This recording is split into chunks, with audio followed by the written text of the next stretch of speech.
Welcome to the Birth Bootcamp podcast, your trusted guide on your journey through pregnancy, birth, and beyond. I'm Hollie, your host, along with Cheryl, Megan, and Liana that make up the Birth Bootcamp headquarters team. Together, we are here to explore the amazing world of childbirth and family wellness. Each week, we'll dive into empowering conversations with expert guests and share practical insights and heartfelt stories to support you on your unique path to parenthood. Whether you're expecting your first baby, you're a seasoned doula or childbirth educator, or simply curious about the miracle of birth, you're in the right place. Together, we'll celebrate the beauty of birth, honor the strength of motherhood, and embrace the joy of new beginnings. So sit back, relax, and join us on the Birth Bootcamp podcast, where every birth is amazing, every family is supported, and every story matters. Hello, everyone, and welcome to today's episode of the Birth Bootcamp podcast. I'm Hollie Hopley, the CEO. I'm Liana Wolf, the administrator. And I'm Megan Busk, the head of marketing. And in today's episode, we're going to be talking more about postpartum. I was actually just talking about this last night in my class for a second. I don't even know why it came up, but we are going to talk about setting boundaries for postpartum. I think that is huge. I think especially for first-time parents, when we start setting these boundaries, it kind of sets us up to just make it easier to set boundaries, like with our kids and our families and things like that. So I think it's really, it's like a stepping stone into like parenthood of like initially setting these boundaries. And I think that it's important that we set these boundaries like during the pregnancy, because I think the sooner the better. Yeah, absolutely. It's easier to have those hard conversations beforehand rather than in the heat of it. Or you're healing and figuring out breastfeeding and all of that. Yeah. Yep. I think, I don't think we give postpartum the honor and credit that it should. I think that it is often, it's kind of a second thought for most people.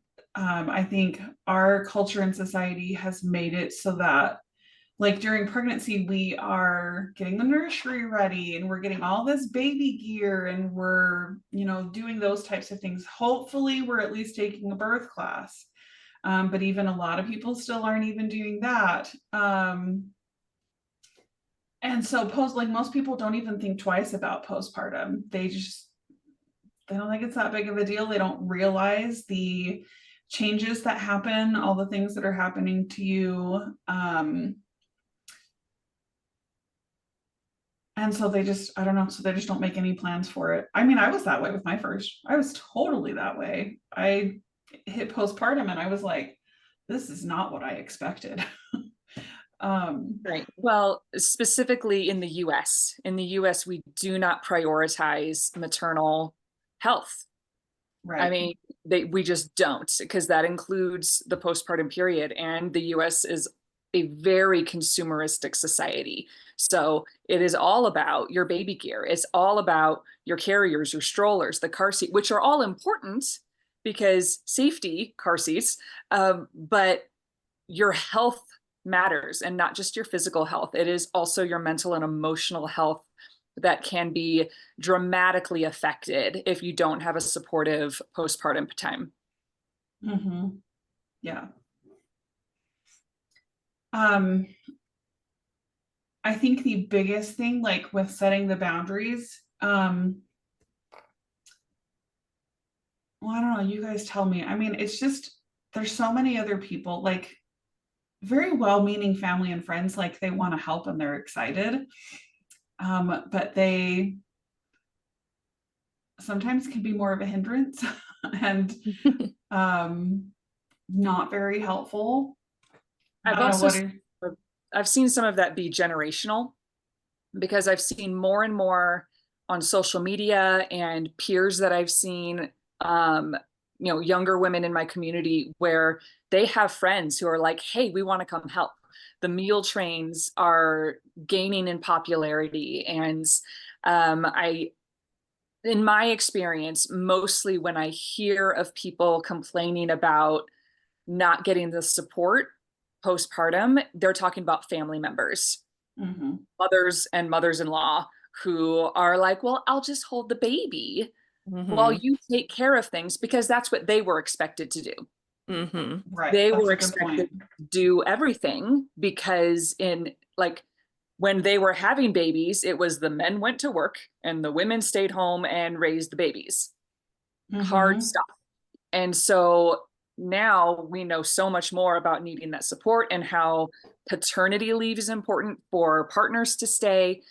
And so I see that more generationally, but I would be interested to know if regionally it's still very common for even people our age and younger who are like, no, I'll hold the baby while you go do your stuff. But I know in Denver, I'm seeing a lot more support postpartum in terms of being like, no, I want to come over and like give me your shopping list Mhm. while you hold your baby. Or, you know, if you need to go shower, I'll happily hold your baby, but otherwise, can I go load your dishwasher? Mm-hmm. Yeah. Yep. Yeah. I think that there's just like overall, it's that lack of understanding Mhm. about postpartum and what's needed for that time. Because I think like I was totally with my first, like I had a friend come and hold my baby and I did the dishes. Like, and I think it's just this like we need to educate everybody Mhm. so that when they do go to somebody's house who just had a baby, they know to not just go hold the baby, they know to go do something and to be Mm-hmm. helpful. Mhm. I do think there has been a shift, like, because I think we're seeing that more people are becoming aware of that. Um, I do think there are a lot more services available for postpartum families to get the help and support that they need, whether that's postpartum doulas. Um, I think we've come a long way as far as um, like postpartum mental health, like that's a conversation now. And so it's not such a taboo subject, and so it's easier for people to get help. So I do think we've come a long way, but I think you're right. Like I think a lot of it is generational. Um, and I do think it depends a lot on what that person experienced is what they then do to help support or don't do. Mm-hmm. Yeah, I feel like there has been a shift over the last, I mean, even just since I had my first baby 8 years ago, I feel like as the years have gone by, people are realizing like the statement, hold the mother, not the baby, is like more and more common. And I think when it comes to this postpartum help and this postpartum support and like having expectations, I think that it's really important to look at the people in your life that will make that time easier for you. And sometimes it might not be your mom and dad, you know what I mean? And that's kind of a hard thing to like look inside and be like, you know what? I know if my mom is there postpartum, it is going to be even more stressful for me. And like all these things, like emotions that are going to come up postpartum that maybe you don't want. And so it's hard to like really look back and be like, okay, well, I know these specific people are really going to be helpful for me during this time, whether it's physically, emotionally, spiritually, whatever it is. And then realize like, okay, mom and dad, like, yes, I want you to meet a baby, but maybe in like 3 weeks, and Mhm. that's really hard for mom and dad. And that is really hard for somebody to be like, oh, I don't know. For me, that would be really hard to say something like that to somebody that I love, but maybe I know that's not going to give me Mhm. the support I need. Yep.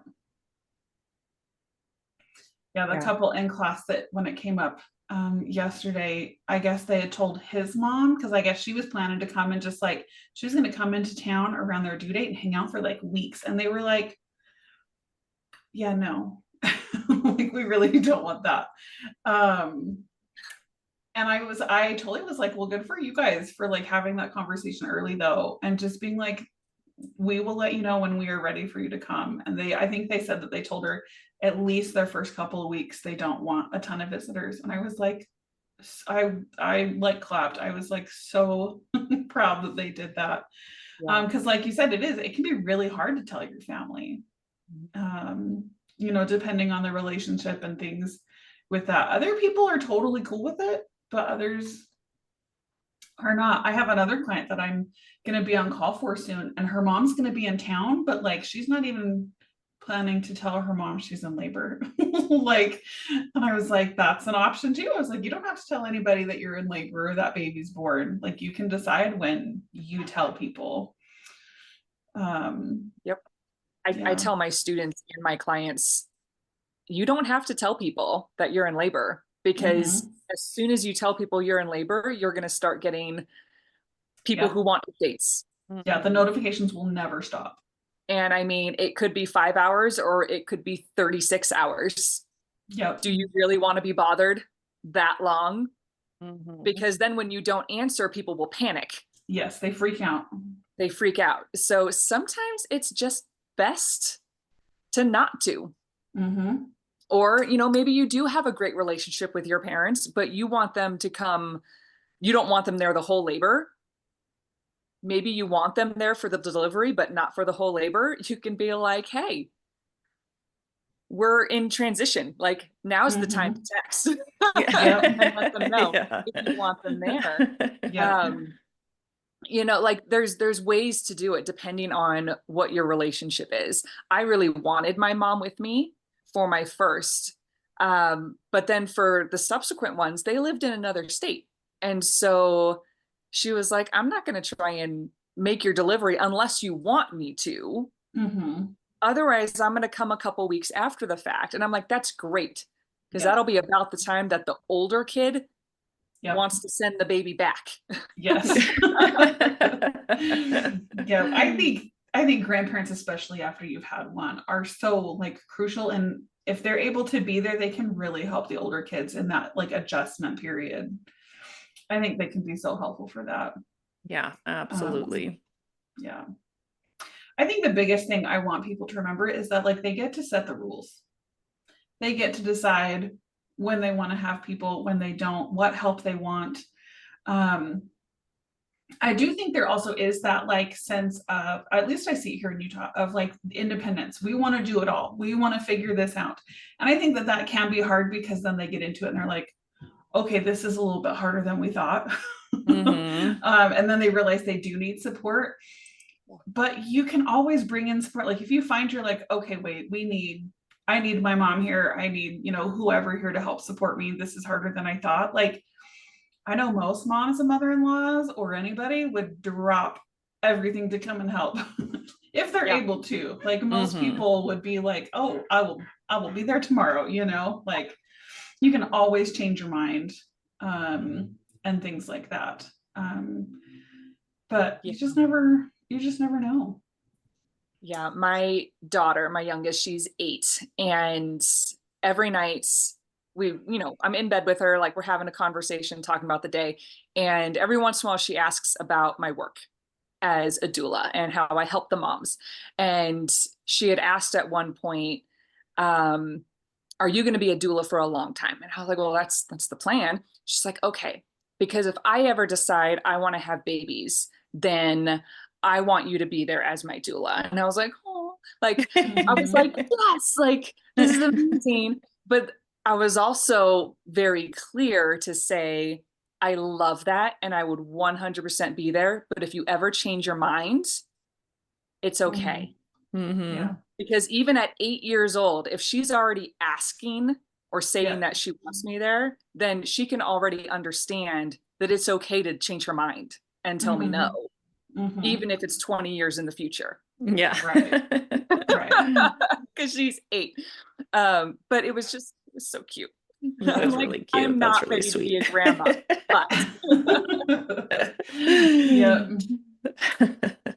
What do you think people should, so like taking into consideration having those conversations with family once they've kind of decided like who they want there, when they want them, like what do you guys recommend as far as like how to have those conversations or what to say even? Well, I mean, I think there's going to be a spectrum of conversation because you may be like, no, I do want them there, but I just need to have them do specific things. So we talk in class about giving people jobs or making a checklist and putting it on your fridge of, hey, you need to go pick one of those chores on the fridge and then you can hold the baby. Like I need assistance first and then your reward is holding the baby. But then you may have other situations where you're like, no, I don't want my family here until I am recovered. And I think those are the hard ones, especially if you don't already have boundaries drawn. I think that can be really hard. And I've never had to do that. So I don't think I know how to do it. I'm not one that typically shies away from confrontation, but I mean, everything with family is a little bit harder. Yeah. I don't feel like I've ever had to like really draw the line. I do, however, know that I don't like people visiting me in the hospital. That's just one place I'm like, please don't come see me here. But even still, like I usually like I've had family come and visit me in the hospital, but it's pretty few because we don't live that close to family. And so for them to like make the drive and everything, I'm like, that's fine. If they're here for like 30 minutes, you know, I can handle it. But yeah, I've never had to honestly have like those tough conversations. Yeah. We almost had to when we were pregnant with my first. One of my sisters-in-law, one of my husband's sisters had come to visit, and it was over Thanksgiving. So it was over my due date.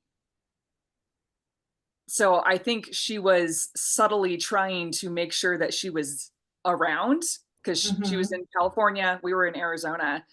And I guess I didn't know about this until later, but I guess she had told my husband, I really want to be there. Can I be there? Can I be there at the birth? And I'm like, I don't even like, I'm not even letting your mother be there. Right. Why would I let you in? But my husband, who has a great knowledge of who I am as a person, made sure to not even bring it up and just told his sister, well, we don't know when the baby's going to come and your flight home is tomorrow. Yeah, there you go. So, but I'm just like, oh, no, that's not going to happen. My mother-in-law, bless her, she asked, but in a way of like, would you like me to be there? So she was like, I'd love to be there if you're okay with it. Right. And it was like, no, I just want my mom. Just my mom, thanks. But you can come immediately afterwards. Right. I'm totally fine with visitors. So Megan, I did not mind having people visit. But I'm an extrovert, like 1 week at home. And I was like, can I go back to work? Can I bring the baby? But that's a personality issue. So yeah, but we didn't have to be like mean about our boundaries. Yeah. I'm trying to think. I don't think I've ever had to. Yeah. I don't know. Yeah, I feel like I've been lucky in that. I mean, most of my family's lived states away from me. So it's not like they were coming whenever I went into labor. I lived with my mom when I had my fourth, but then she took care of the older three, so that's like an easy way to, protect that space if that's what you want. I didn't really care, but her job was to take care of the older three kids. So, I have noticed that like a lot more people are not even setting boundaries for when people visit, but setting boundaries for while they're at their visit, like please wash your hands, please don't kiss the baby, you know what I mean? So I feel like those are things to discuss as like a partnership with you and your spouse or whoever, and just decide like, yeah, we don't really want people kissing our baby or whatever it happens to be. And I mean, you don't even need to have a conversation, just slap a note on the door as they're walking in if you need to, unless it's something really serious. Yeah. So I think, yeah, I've definitely seen that. And I don't know, to me, it should just be common sense. Oh, yeah. It should be, but it's not. Common sense. Wash your hands. Yeah. Don't come over if you're sick. Those are things that should definitely be common sense. But yeah, I have seen people be more outspoken about those things. So I've also seen people making harder line rules, especially during flu season. I had some clients who were like, do not touch baby's face or hands, because their hands are up by their face all the time. Well, and if they're an older baby, they're in their mouth. Yeah. And so going to church, for example, like everybody wants to touch the baby, even if they're not holding the baby, they want to touch the baby. And it's like, please don't touch their hands or their face. Like, here's her cute little toes. Yeah. Right. Adore the toes. Yeah. I've only had flu season babies. And so we just don't even go out for like months.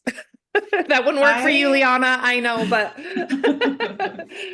just like, I don't go to church. I don't do all the things because. But I baby wear. Yeah. Yes. Yeah. Not in the car seat. You know, my February baby, my November baby. Nope. On me all the time. Yep. Yeah. Because that tends to keep people away for the most part. Yeah. I am the same way, like because all mine are born in the fall. I loved it because I was like months of just leave me alone. I don't have to go anywhere. Yep. So and I'm like, come see me. Yeah, I'm the opposite. I remember, come see me. I remember I think it was just like this past week, somebody was talking about that. Like when were your kids born and what was the benefit of them being born in that month? And I was like, that I had excuses to like stay home and I didn't have to go to all the holiday stuff if I didn't want to. And like, as much as it's like crazy because all of my kids are, you know, their birthdays are all close and they're all in the fall. It can kind of be crazy with the holidays, but I loved it when they were babies. It's harder now that they're older, but when they were babies, I loved it because it really we just like slowed down. We just enjoyed the time. So anyways.